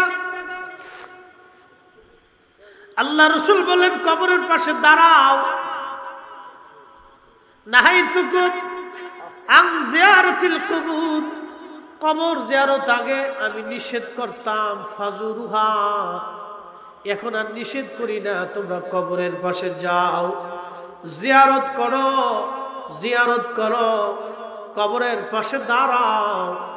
কবরের পাশে দাঁড়াইলে তোমার দুইটা লাভ হবে, একটা আখিরাতের কথা মনে হবে, দুই নাম্বার তোমার দিল পাথরের মতো যদি শক্ত হয়, কবরস্থানে কবরের পাশে দাঁড়াইলে মোমের মতো নরম হয়ে যাবে। একবার জোরে বলা যাবে কি সুবহানাল্লাহ। এই জন্য কবরের পাশে যাবেন, বাবা মার কবরের পাশে দাঁড়াবেন, পূর্বপুরুষের কবরের পাশে দাঁড়াবেন। যদি পারেন রাত্রিবেলা আসবেন, রাতে রাতে ভূতে ধরবে না, প্রয়োজনে ভূতরে আপনি ধৈর্য বাড়ি নিয়ে আসবেন। কি পারবেন না? কি কোন ভূতরে ডরান আপনারা? ভূতের ধৈর্য বাড়ি নিয়ে আসবেন, ভূতের ডরে যাবেন না, ভয় নাই। কবরের পাশে যাবেন রাত্রে। আল্লাহ রসুলের আদত ছিল, যদি কোনোদিন মদিনাতে যান দেখবেন আল্লাহর হাবিব যেখানে ঘুমায় রওজা শরীফ, এখানেই ছিল নবীজির হুজরা মুবারক। বাম পাশে বাবি জিব্রাইল, সামনের দরজা দিয়ে বের হয়ে আমার নবীজি, বামে দেখবেন জান্নাতুল বাকি, সাহাবীদের কবর। আহা, নবীজি তাহাজ্জুদের সময় হেঁটে হেঁটে চলে যাইতেন। আম্মাদের আয়েশা বলেন, আমি বিছানাতে হাত দিয়ে দেখি নবী নাই। চিন্তা করলাম রাসূল বুঝি অন্য কোন বিবির ঘরে গেলেন কিনা। কারণ মেয়েদের আদত, মেয়েদের একটা অভ্যাস আছে, কারো স্ত্রী যদি দুইজন হয় তাহলে এক স্ত্রী সন্দেহ করে ওই বিবিরই মনে হয় টাকা পয়সা বেশি দেয়, আর ওইজন সন্দেহ করে এরে বুঝি পয়সা করি কাপড় চোপড় বেশি দেয়। দেখবেন এই কারণে ঘরের মধ্যে আর সুখ পাওয়া যায় না। এই জন্য কবি লিখছেন, সুখ নাহি রে সুখ পরাণের পাখি, নতুন করে বিয়ে করে চট্টগ্রাম থাকি, আমার সুখ নাই রে। বুঝছে? দুই বউ যার আছে তার কপালে আর কোনো সুখ বাংলাদেশে অন্তত নাই। সৌদি আরবে আছে কিনা জানি না। তো সৌদি আরবের একটা গল্প আমাদের আল্লামা সাহেব মারহুম শহীদ নুরুল ইসলাম ফারুকি সাহেব রহিমাহুল্লাহ তিনি একটা গল্প বলছিলেন। আল্লাহ ওনার জান্নাতের আলামা কান্দি মাফ করে দিক আল্লাহ। এই মানুষের সুন্নি জামাতের ঐক্যের জন্য বেচারা সারা জীবন চেষ্টা করছে। আজকে কিন্তু সবাই ঐক্য হয়ে গেছে। আজকে কিন্তু সবাই কি হয়েছে? সবাই ঐক্য হয়ে গেছে। আপনি জানেন না বাংলাদেশের কোনো ফিল্ম আসে কেন আর অনৈক্য নাই, তলে তলে সব ঐক্য হয়ে গেছে। মারহাবা কর। মনস্তাত্ত্বিক ভাবে সবাই কি হয়ে গেছে? এক হয়ে গেছে। এখন আর কেউ ভিন্ন নাই। কিন্তু এই বেচারা সারা জীবন চিল্লে পাল্লাই গেল, কিন্তু স্বপ্ন দেখে বাস্তব দেখে যেতে পারল না। যাই হোক, আল্লাহ ওনার আখিরাতের মর্যাদা বাড়ায়, দোয়া করি। উনি একদিন গল্প করতেছে এক ওয়াজে, তখন উনি সৌদি আরবে চাকরি করেন। এক বাঙালি আর এক সৌদি আরব দুইজনে পিটাপিটি করতেছে, মারামারি করতেছে। তো বাঙালিরা তো খালি হাতে মারামারি করতে পারে না, বাঙালিদের অভ্যাস। এরা খালি হাতে পিটাপিটি করতে পারে, এরা কিছু না কিছু না পেলে পায়ের জুতাটা হলে পারে। দেখলেন না মসজিদের ভিতরে কেমন গুতাগুতি চলতেছে। উরে বাপরে, বাইতুল মুকাররম মসজিদ, আল্লাহর ঘর, জুতা দিয়ে, তারপরে যে জুতা রাখার যে বাক্স, হেতা দিয়ে যে যারে পারতেছি হেরে মারতেছে। এই যে মসজিদ, ওরা মনেই নাই। কতটা নিকৃষ্ট, ভুলেই গেছে যেটা আল্লাহর ঘর মসজিদ। এগুলো কিয়ামতের আলামত, কিয়ামতের আলামত। মতানৈক্য হতে পারে, তার জন্য কি মসজিদে মারামারি করবে? এটা কথা হইল না।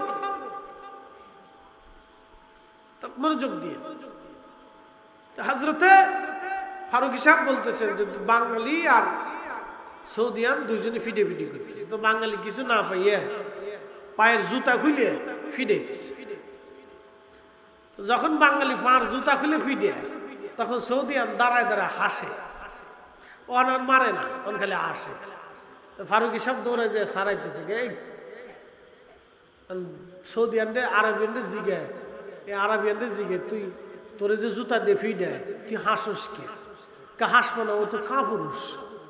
বলে কে লেগে কাপুরুষ? কয় শোন, আমার বউ আছে অনেকগুলো, মাঝে মধ্যে আমার বউরা আমার জুতা দিয়ে ফিডায়। তো ও বাঙালি, ও জুতা দিয়ে ফিটাইতেছে, ও তো মহিলা। ও বুঝতেছে এটা তো বেডির মতো, বেডির আমার জুতা দিয়ে ফিডায়, তো ও যে জুতা দিয়ে ফিডায় ও তো কাপুরুষ, ও তো বেডি। বুঝতে পারছেন? যার বউ দুই তিনটে আছে এর সুখে নাই, বিরাট অসুখে রয়েছে। মানে দুনিয়াতে থাকেও অসুস্থ, এই বিরাট বড় ফেরার মধ্যে আছে।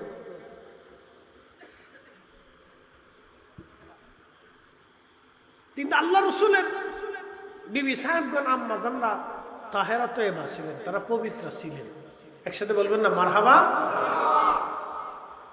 কিন্তু নারী সুলভ চিন্তা চেতনা এটা আল্লাহ প্রদত্ত, ওনাদের আইব ধরা যাবে, এটা আমাদের জন্য শিক্ষা। এটা আল্লাহ প্রদত্ত, আইব ধরা যাবে। নারী সুলভ মানবীয় যে একটা গুণ আছে, এই গুণের অধিকারী ওনারা ছিলেন, এটা হতে পারে।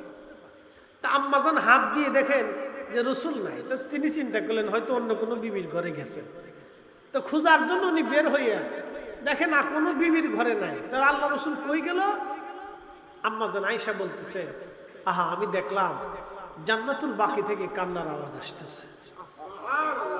একসাথে বলবেন না আল্লাহু আকবার। আমার রসুল সেই রাতের আধারে জান্নাতুল বাকির পাশে দাঁড়াইয়া নবী কাঁদতেছে আর দোয়া করতেছে, আল্লাহ আমার উম্মত এখানে ঘুমাই দিয়েছে, তুমি তাদেরকে মাফ করে দাও। চিন্তা করতে পারছেন? রাত গভীর রজনীতে আল্লাহর নবী জান্নাতুল বাকির পাশে দাঁড়ায় দাঁড়ায় দোয়া করতেছে। প্রিয় উপস্থিতি,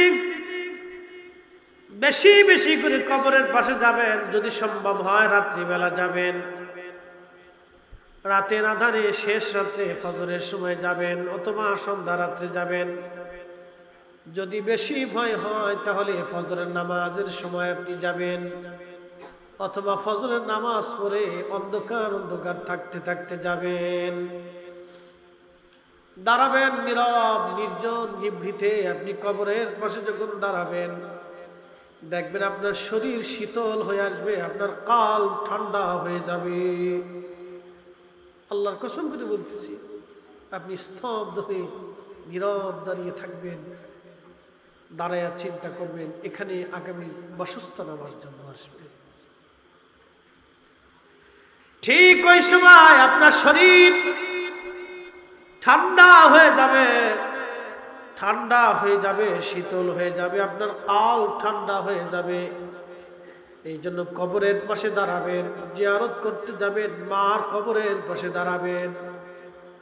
বলে হুজুর কবরের পাশে দাঁড়াইলে কি লাভ? বলে দিয়ে যাই, যখন আপনি সালাম দিবেন মায়ের কবরের পাশে দাঁড়ায় আপনার মা সালামের জবাব দিবে। মা দেখে কিন্তু আপনি দেখেন না, রুহু দেখে, মা দেখে আর খুশি হয়ে বলে আমার করিম আমার জিয়ারতে আসছে। আল্লাহু আকবার, আমার করিম আমার জিয়ারতে আসছে, আমার করিম আমারে ভুলে নাই। বাবার কবরের পাশে যখন দাঁড়াবেন বাবার রুহুটা কান্দার বলে দেখ আমার করিম আসছে, আমারে ভুলে নাই, আমার করিম আমার জিয়ারত করার জন্য আসছে। তারা দেখে কিন্তু আপনি দেখেন না, আপনার সালাম তারা শুনে কিন্তু আপনি শুনেন না, আপনার কথা তারা শুনে, মুনাজাত শুনে কিন্তু আপনি তাদের কথা শুনেন না। একদিন মাটি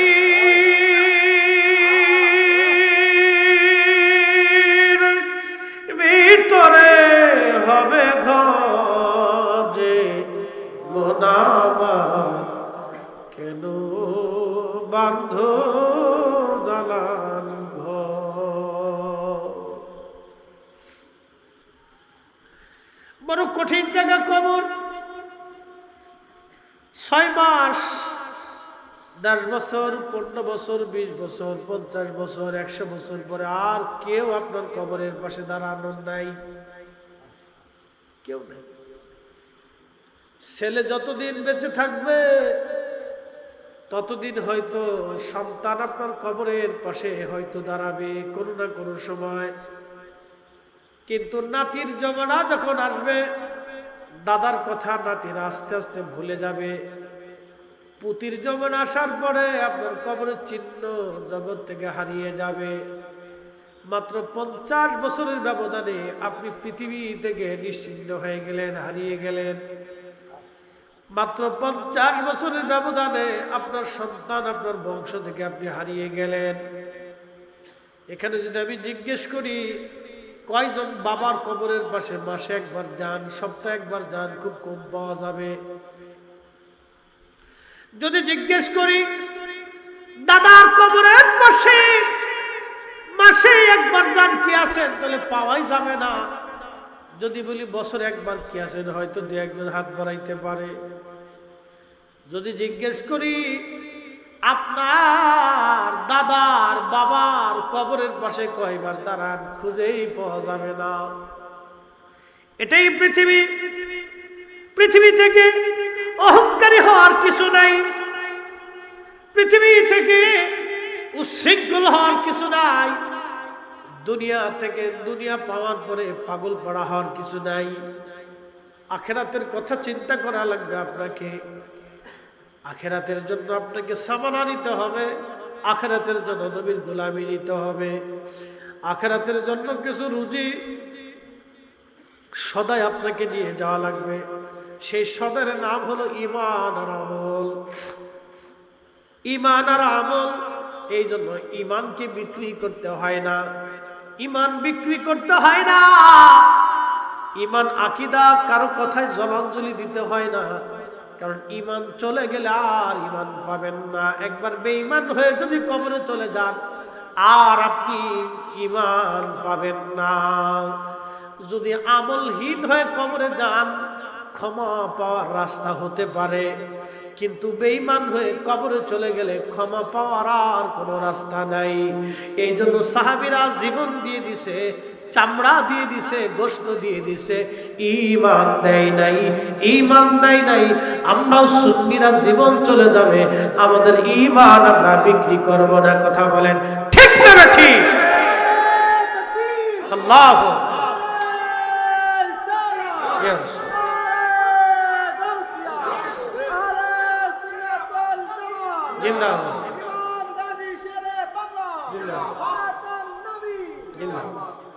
আল্লাহ আমাদেরকে বোঝার তৌফিক দিক, সকলে বলে না আমিন। হ্যাঁ, কবর বড় কঠিন জায়গা, বড় ভয়াবহ জায়গা এটা। কতদিন এখানে থাকতে হবে আমাদের জানা নাই। অতএব এই খবরের জন্য আপনাদেরকে দুইটা জিনিস নিতে হবে। 1 নম্বর ঈমান, 2 নম্বর আমল। দুইটা জিনিস আপনাকে নিতেই হবে। যদি শূন্য হাতে চলে যান তো সর্বনাশ হয়ে যাবে। বাবাজি, বন্ধু আমার, এই জন্য দুনিয়ার থেকে কিছু রুজি নিয়ে যেতে হয়। কিছু নামাজ, জিকির, ফিকির, ইবাদত, তাহাজ্জুদ, এগুলি কবরে নিয়ে যাবে। কোরআন শরীফে এক আয়াত আল্লাহ ওয়াজ করছে, একসাথে জোরে বলি তো আল্লাহু আকবার। ইয়া আইয়ুহাল্লাযীনা আমানু লা তুলহিকুম আমওয়ালুকুম ওয়ালা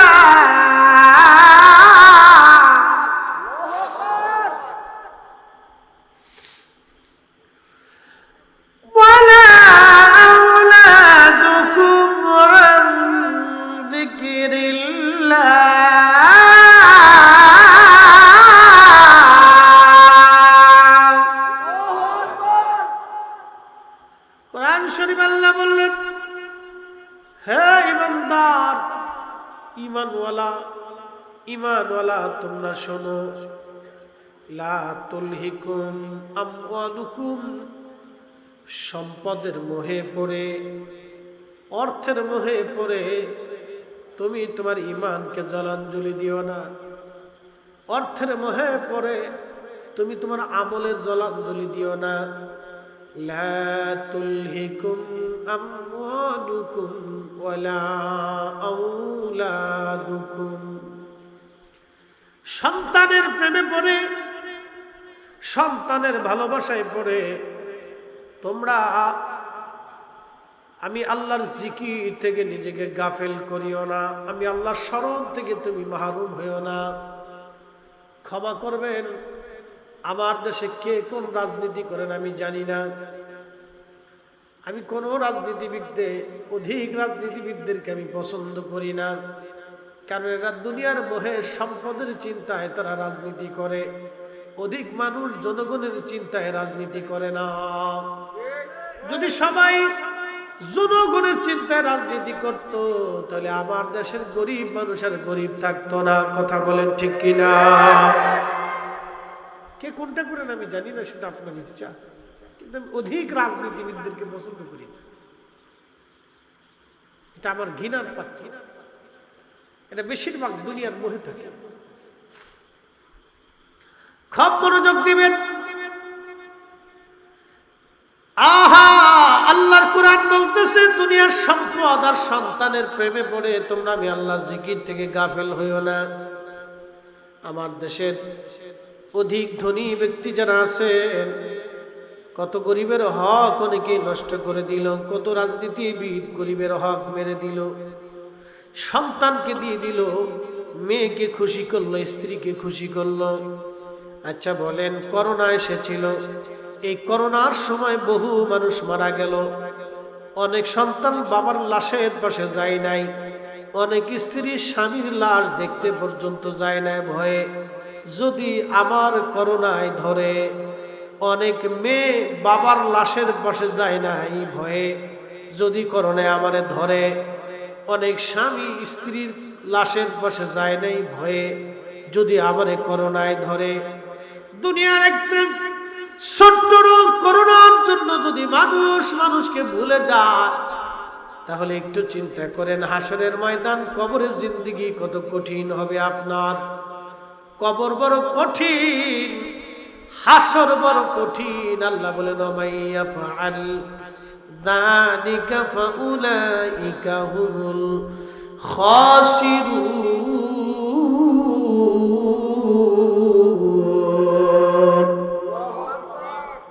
যদি তুমি সন্তান আর সম্পদের ভয়ে পড়ে আল্লাহকে ভুলো, তাহলে তুমি মহা ক্ষতির মধ্যে পড়ে যাবা। আহা, দুনিয়ার ক্ষতি থেকে পোষানো যায়, কিন্তু আখেরাতের ক্ষতি থেকে পোষানোর কোনো সুযোগ নাই। এই জন্য বোকামি করবেন না। যারা সন্তানের চিন্তায়, ব্যবসা বাণিজ্যের চিন্তায় 2 নাম্বারি করে তারা বোকা।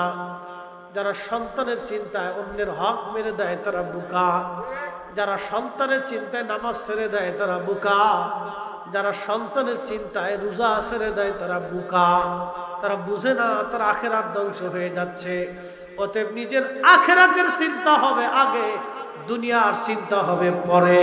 কি কথা বলেন, ঠিক কিনা? আল্লাহ এগুলি করার তৌফিক আমাদেরকে নসিব করুন। সকলে আওয়াজ তুলে বলেন আমিন।